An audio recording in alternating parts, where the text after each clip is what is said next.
अस्सलाम वालेकुम दोस्तों, आऊँ शाहिद खुशो ऐं अवां ॾिसी रहिया आहियो उदासी टेक यूट्यूब चैनल। अॼु इन बेहतरीन अपडेट में तव्हां सभिनी प्री पिण खे ख़ुशि आमदीद।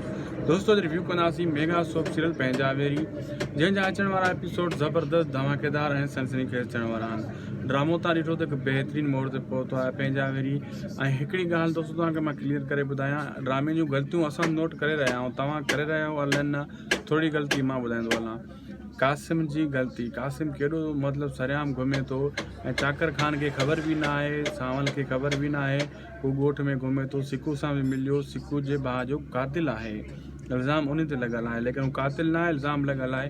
पोइ बि कंहिं एक्शन न खयो ऐं सिकू चाकर ख़ान खे बि नथो ॿुधाए कासिम हिते घुमे थो। हीअ कहिड़ी न हिकु वॾी ग़लती आहे। ड्रामे वारा तव्हां असांखे केॾो न बेवकूफ़ कंदा आहिनि। ऐं ॿियो दोस्तों, हाणे इन कासिम खे सावल पकड़ींदो, जॾहिं इहो कासिम सावल खे मारणु वेंदो हैदर सां गॾिजी करे, हैदर अॻे ॿुधाए छॾींदो पंहिंजे सौट खे त अचनि ई था, त हिन खे हथी को करे वठंदो।